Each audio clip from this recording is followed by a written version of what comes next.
फातिमा की रानी माँ, प्रभु यीशु की माँ, आसरा तू ही है माँ।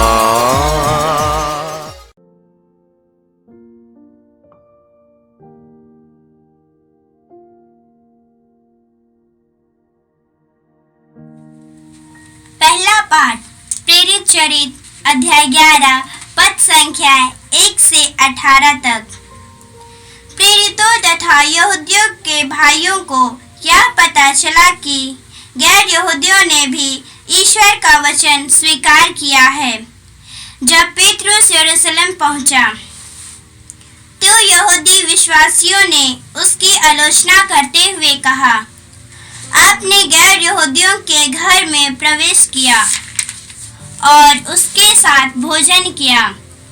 इस पर पेतरुस ने क्रम से सारी बातें समझाते हुए कहा, मैं योप्पे नगर में प्रार्थना करते समय आत्मा से आविष्ट हो गया। मैंने देखा कि लंबी चौड़े चादर जैसी कोई चीज स्वर्ग से उतर रही है और उसके 4 कोने मेरे पास पृथ्वी पर रखे जा रहे हैं। मैंने उस पर दृष्टि गड़ाकर देखा कि उसमें पृथ्वी के चौपाए जंगली जानवर, रेंगने वाले जीव जंतु और आकाश के पक्षी हैं। मुझे यह वाणी यह कहते हुए सुनाई पड़ी, पेतरुस उठो, मारो और खाओ। मैंने कहा, प्रभु कभी नहीं, मेरे मुंह में कभी कोई अपवित्र अथवा अशुद्ध वस्तु नहीं पड़ी। उत्तर में स्वर्ग में से दूसरी बार वह वाणी सुनाई पड़ी, ईश्वर ने जिसे शुद्ध घोषित किया तुम उसे अशुद्ध मत कहो। 3 बार ऐसा ही हुआ और इसके बाद वह चीज फिर स्वर्ग में ऊपर उठा ली गई। उसी समय कैसरिया से मेरे पास भेजे हुए 3 आदमी उस घर के सामने आ पहुँचे जहाँ मैं ठहरा हुआ था। आत्मा ने मुझे आदेश दिया कि मैं बेखटके उनके साथ चला जाऊं। ये 6 भाई मेरे साथ हो लिए और हमने उस मनुष्य के घर में प्रवेश किया। उसने हमें बताया कि उसने अपने यहाँ एक स्वर्गदूत को देखा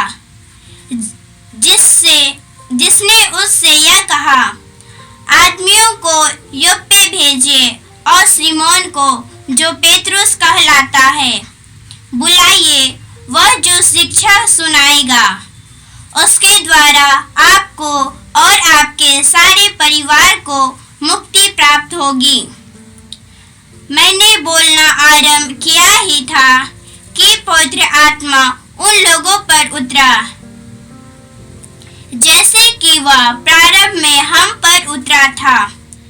उस समय मुझे यह प्रभु का कथन याद आया, यूहन्ना जल का बपतिस्मा देता था, परंतु तुम लोगों को पवित्र आत्मा का बपतिस्मा दिया जाएगा जब ईश्वर ने उन्हें वही वरदान दिया जो हमें प्रभु यीशु मसीह में विश्वास करने वाले को मिला है। तो मैं कौन था जो ईश्वर के विधान में बाधा डालता? ये बातें सुनकर वे शांत हो गए और यह कहते हुए ईश्वर की स्तुति करने लगे। ईश्वर ने गैर यहूदियों को भी यह वरदान दिया कि वे उसकी ओर अभिमुख होकर जीवन प्राप्त करें। यह प्रभु की वाणी है। ईश्वर को धन्यवाद। अनुवाक्य, मेरी आत्मा जीवंत ईश्वर की प्यासी है। मेरी आत्मा जीवंत ईश्वर की प्यासी है। हे मेरे ईश्वर, हरिणी जैसे जलधारा के लिए तरसती है, मेरी आत्मा वैसे ही तेरे लिए तरसती है। मेरी आत्मा ईश्वर की, जीवंत ईश्वर की प्यासी है। मैं कब जाकर ईश्वर के दर्शन कर सकूंगा?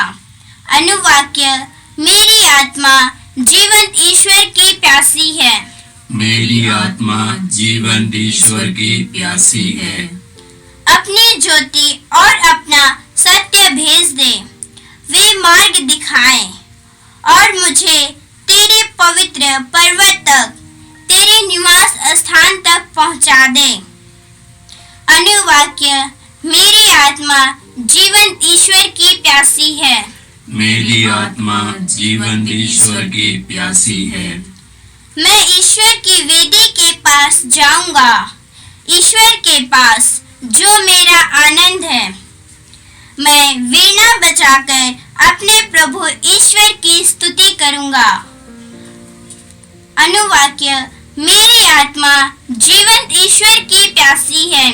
मेरी आत्मा जीवंत ईश्वर की प्यासी है। जय घोष, हालेलुया। प्रभु कहते हैं, भला गड़ेड़िया मैं हूँ, मैं अपनी भेड़ों को जानता हूँ और मेरी भेड़ें मुझे जानती है। हालेलुया। प्रभु आप लोगों के साथ हो और आपकी आत्मा के साथ। संत यूहन्ना के अनुसार पवित्र सुसमाचार। हे प्रभु तेरी महिमा हो। अध्याय 10 पद संख्याएं 1 से 10 तक। यीशु ने यह कहा, मैं तुम लोगों से कहे देता हूँ, जो फाटक से भेड़शाला में प्रवेश नहीं करता बल्कि दूसरे रास्ते से चढ़कर आता है, वह चोर और डाकू है। जो फाटक से प्रवेश करता है वही भेड़ों का गड़ेरिया है, और उसके लिए दरवान फाटक खोल देता है। भेड़ें उसकी आवाज पहचानती हैं। वह नाम ले लेकर अपनी भेड़ों को बुलाता और बाहर ले जाता है। अपनी भेड़ों को बाहर निकाल लेने के बाद वह उनके आगे आगे चलता है और वे उसके पीछे पीछे आती हैं, क्योंकि वे उसकी आवाज़ पहचानती हैं। वे अपरिचित के पीछे पीछे नहीं चलेंगी, वे तो उससे भाग जाएंगी, क्योंकि वे अपरिचितों की आवाज़ नहीं पहचानती। यीशु ने उन्हें यह दृष्टांत सुनाया, किंतु वे नहीं समझे कि वह उनसे क्या कह रहे हैं।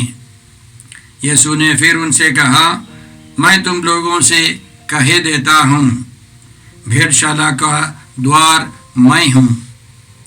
जो मुझसे पहले आए वे सब चोर और डाकू हैं, किंतु भेड़ों ने उनकी नहीं सुनी। मैं ही द्वार हूँ। यदि कोई मुझसे होकर प्रवेश करे तो उसे मुक्ति प्राप्त होगी। वह भीतर बाहर आया जाया करेगा और उसे चारागाह मिलेगा। चोर केवल चुराने, मारने और नष्ट करने आता है। मैं इसलिए आया हूँ कि वे जीवन प्राप्त करे, बल्कि परिपूर्ण जीवन प्राप्त करे। यह प्रभु का सुसमाचार। हे क्रिस्त तेरी स्तुति हो। यीशु क्रिस्त में प्रिय भाई और बहनों, पहले पाठ में हम लोगों ने सुना कि यरूशलेम के विश्वासियों ने, यहूदी विश्वासियों ने यह सुना कि संत पेतरुस गैर यहूदियों के घर जा रहे हैं, उनके साथ भोजन कर रहे हैं, उनको यीशु का सुसमाचार सुना रहे हैं। तो उन्होंने पेतरुस की आलोचना की। तो पेतरुस ने उनको समझाया कि यह मेरी इच्छा नहीं थी, यह ईश्वर की इच्छा है, ईश्वर की योजना है। प्रभु यीशु ने मुझे रहस्य प्रकट किया है कि सुसमाचार सबों को सुनाना है, गैर यहूदियों को भी सुनाना है। और उन्होंने समझाया कि कर्नेलियस नामक एक व्यक्ति के घर में उपस्थित लोगों को वे सुना रहे थे सुसमाचार, यीशु के महान रहस्यों को, यीशु के जीवन, चमत्कार, मृत्यु और पुनरुत्थान के बारे में सुना रहे थे। तो अचानक पवित्र आत्मा उन सबों के ऊपर उतरा और वे सब पवित्र आत्मा से भर गए और वे अन्य यहूदी विश्वासियों के समान वे भी भक्त बन गए हैं, पवित्र आत्मा से भर गए। तो यहूदी विश्वासियों लोगों को बहुत अच्छा लगा। उन्होंने ईश्वर को धन्यवाद दिया। वे लोग समझ गए कि गैर यहूदी भी ईश्वर के पास लौट आ रहे हैं, आनंद जीवन प्राप्त कर रहे हैं। यह कलीसिया का एक नया मोड़ है। वास्तव में ईश्वर अनादिकाल से यह मुक्ति योजना बनाकर लोगों को तैयार कर रहा था। हम लोग नबियों के लेखों में पढ़ते हैं कि ईश्वर की मुक्ति योजना सबों के लिए है। उदाहरण के लिए नबी यशायाह के ग्रंथ में अध्याय 44-45 में साइरस नामक एक व्यक्ति को ईश्वर ने तैयार किया। वह व्यक्ति आने के वर्षों पहले ईश्वर ने यह भविष्यवाणी की थी कि वह मेरा चरवाहा होगा। यशायाह नबी के अध्याय 45 पद संख्या 2 में हम लोग इस प्रकार पढ़ते हैं, सीरुस के बारे में भविष्यवाणी है, मैं तुम्हारे आगे आगे चलूंगा और उबड़ खाबड़ स्थानों को समतल बनाऊंगा। मैं कांसे के फाटक को टुकड़े टुकड़े करूंगा और लोहे की अर्गलाई तोड़ डालूंगा। मैं तुमको अंधकार में छिपे हुए खजाने और गुप्त स्थानों में रखी संपत्ति दे दूंगा, जिससे तुम जान जाओगे कि मैं प्रभु हूँ, इस्राएल का वह ईश्वर जो तुमको नाम लेकर बुलाता है। और ईश्वर का कहना है, यरूशलेम का पुनर्निर्माण हो, मंदिर फिर उठाया जाए। मैं सीरुस के विषय में कहता हूँ, वह मेरा चरवाहा है। और ईश्वर आगे कहता है अध्याय 46 में, यशायाह नबी का ग्रंथ अध्याय 46 में, हर घुटना मेरे सामने झुकेगा, हर कंठ मेरे नाम की शपथ लेगा। नबी योएल के द्वारा ईश्वर कहता है, मैं उन दिनों सब शरीरधारियों पर अपना आत्मा उतारूंगा। तुम्हारे नवयुवकों को दिव्य दर्शन होंगे, तुम्हारे बड़े बूढ़े स्वप्न देखेंगे। मैं उन दिनों दास दासियों पर भी अपना आत्मा उतारूंगा। इसी तरह ईश्वर कहता है कि सब लोग मुक्ति पाए। और इस सच्चाई को पेतरुस ने धीरे धीरे समझ लिया और पौलुस को प्रभु ने समझाया, यदि विश्वासियों की संख्या बढ़नी है, सब के सब मुक्ति पाना है, तो यहूदियों के साथ साथ गैर यहूदियों को भी सुसमाचार सुनाना है। इसलिए संत पौलुस लिखते हैं कि ईश्वर चाहता है कि सभी मनुष्य मुक्ति पाए और सत्य को जाने। यह ईश्वर की योजना है। इसलिए यीशु ने कहा था कि अंतिम में, मत्ती के सुसमाचार के अंतिम में, मुझे स्वर्ग में और पृथ्वी पर पूरा अधिकार मिला है, इसलिए तुम लोग जाकर सब राष्ट्रों को शिष्य बनाओ और पिता, पुत्र और पवित्र आत्मा के नाम पर बपतिस्मा दो। संत मार्कुस के सुसमाचार के अंतिम में यीशु कहते हैं, संसार के कोने कोने में जाकर सारी सृष्टि को सुसमाचार सुनाओ।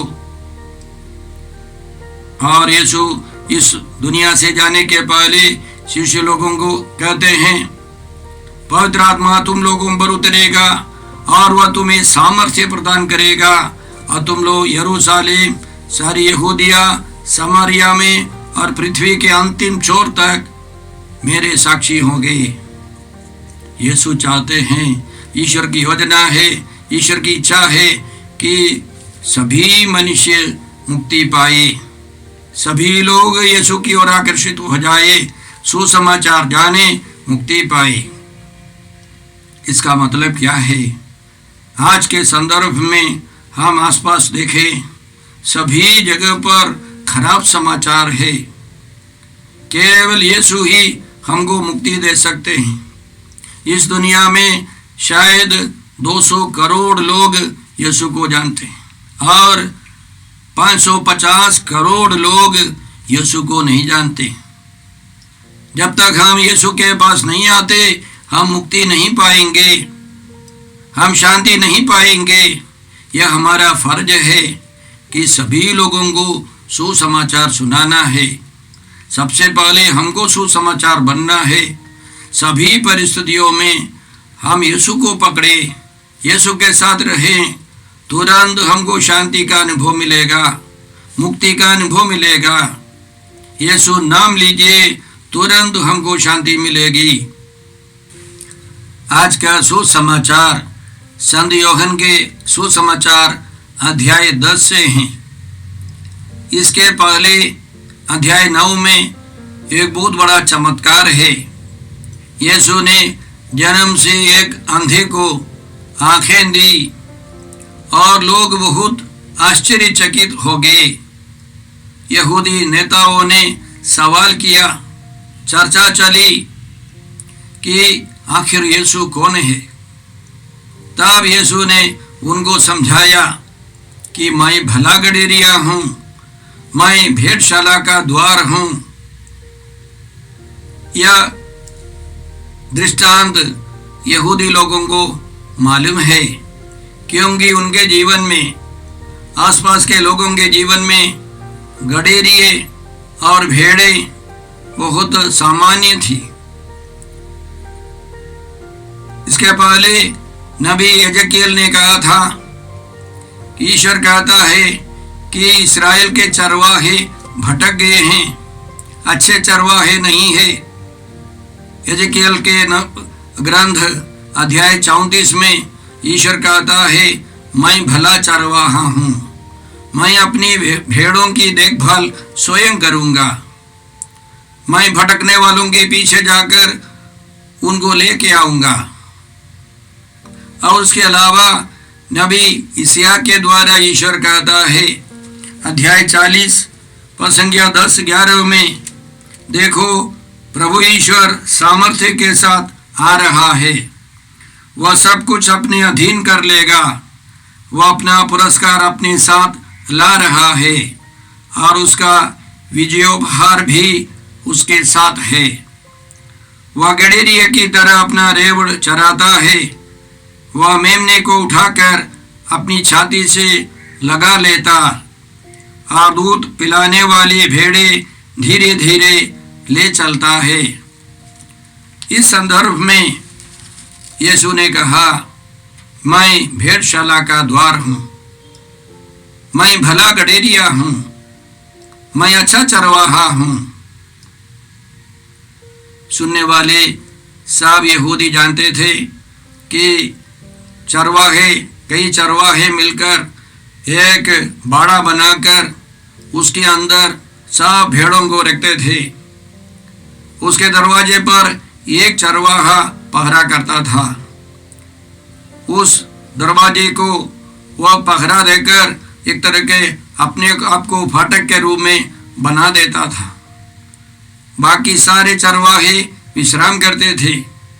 दिन को सुबह वे लोग जाकर अपनी अपनी भेड़ों को बुलाकर नाम ले लेकर पुकार कर ले जाते। शाम को उसी तरह दूसरे चरवाहा दरवाजे पर तरह के दरवाजा बंद करके रह जाता था। इसलिए जब यीशु बोले, मैं भेड़शाला का द्वार हूँ, वह पहरादार जैसे रहता है। इसके अलावा यीशु कहते हैं कि मैं भला चरवाहा हूँ। ईश्वर ने जिस रूप में अपने को प्रकट किया पुराने अवस्था में चरवाहे के रूप में, वह यीशु में पूरा हो गया है। आखिर यीशु कहते हैं, चोर केवल चुराने, मारने और नष्ट करने आता है, मैं इसलिए आया हूँ कि वे जीवन प्राप्त करे, बल्कि परिपूर्ण जीवन प्राप्त करे। यीशु भेड़शाला का द्वार है। यीशु के द्वारा ही हम लोग स्वर्ग जा सकते हैं, पिता ईश्वर के पास जा सकते हैं।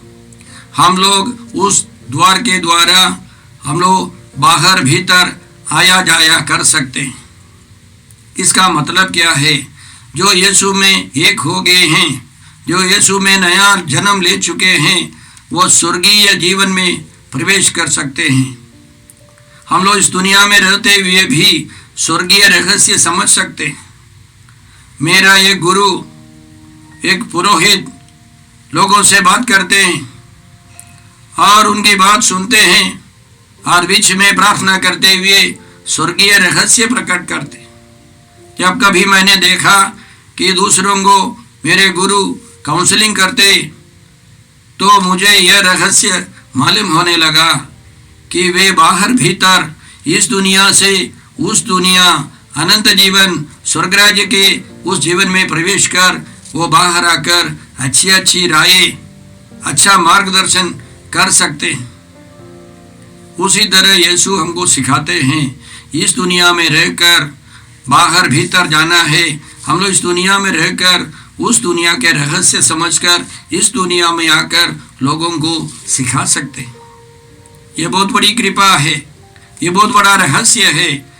यह केवल उन लोगों के लिए है जो दोबारा जन्म ले चुके हैं, जिन्होंने यीशु को मार्ग समझा है, भेड़शाला का द्वार समझते हैं, उनको यह रहस्य मालूम हो जाता है। उसके अलावा यीशु परिपूर्ण जीवन देने के लिए आए हैं। आज के संदर्भ में हम लोग अपने को देखें या दूसरों में देखें, अखबार खोलकर देखें या जब कभी फोन कॉल आता है मुझे डर लगता है। बहुत सारे लोग इस महामारी से पीड़ित है। कोई रो रो कर प्रार्थना मांगता है। सभी स्तर पर सभी दिशाओं में से निराशाजनक समाचार आता है, खबर मिलती है। लेकिन हमको समझना है केवल यीशु का नाम लेने वाले, जो प्रार्थना करने वाले, प्रभु को पकड़ने वाले, वो शांति पाएंगे। इतनी सारी समस्याएं हैं, बहुत सारे सुझाव, बहुत सारी बातें चल रही है, लेकिन यीशु के नाम पर लेकर प्रार्थना करने वाली बात बहुत कम चलती है। यहाँ वहाँ कोई विश्वासी, कोई भक्तजन इसी तरह प्रकट करता है। इसी विश्वासी चैनल के द्वारा प्रार्थना जारी है। मुझे लगता है कि सभी विश्वासी एकजुट होकर प्रार्थना करने का समय है। सामने अंधेरा है, सामने समस्याएं हैं, हमारे पास कोई जवाब नहीं है, लेकिन प्रभु यीशु आए हैं वो जीवन देने के लिए, परिपूर्ण जीवन देने के लिए। जैसे मैंने कहा, जब इस्राएल के लोग बाबुल में गुलाम थे, ईश्वर ने सीरुस नामक एक व्यक्ति को खड़ा किया। तो हमारी समस्याओं में यीशु है। यीशु के प्रेरित कई लोग खड़े हो सकते हैं। हमें प्रार्थना करनी है, प्रतीक्षा करनी है, हमें निराश नहीं होना है। आइए हम प्रार्थना करते हैं। हे पिता ईश्वर, हे प्रभु यीशु, हे पवित्र आत्मा ईश्वर, इन वचनों से हम सबों को आनंद मिलता है, आशा मिलती है। हमारी नम्र प्रार्थना है इस विषम परिस्थिति में सीरुस के समान बड़े बड़े नेतागणों को भेजे हमको मार्गदर्शन करने के लिए। ये है प्रभु यीशु, पवित्र आत्मा को भेजकर हमें संचालित कर दे। हम एक प्रार्थना करते हैं, ये पिता ईश्वर, तेरे पुत्र यीशु के नाम में, आमीन। हमारे प्रभु यीशु क्रिस्त की कृपा, ईश्वर का प्रेम तथा पवित्र आत्मा का साहचर्य आप सबों को प्राप्त हो, आमीन। जय यीशु क्रिस्त में प्रिय भाई और बहनों, प्रभु यीशु ने हमें आदेश दिया है संसार के कोने कोने में जाकर सारी सृष्टि को सुसमाचार सुनाओ। सुसमाचार सुनने के लिए और सुनाने के लिए एक अच्छा मौका है। आप कृपया इस चैनल का सब्सक्राइब करें, लाइक करें, शेयर करें, बेल आइकन दबाएं ताकि यहाँ की नई वीडियोस की सूचना आपको मिलती रहेगी। साथ साथ आप दूसरों को भी प्रेरणा दें इसका सब्सक्राइब करने के लिए। याद रखें, कल के मिसा के दैनिक पाठ और उस पर टिप्पणियाँ आज ही दोपहर के बाद हम लोग अपलोड करते हैं। कृपया आज ही उसको सुनकर कल की तैयारी करें। प्रभु यीशु आपको और आपके परिवार को 100 गुनी आशीष देंगे। जय यीशु।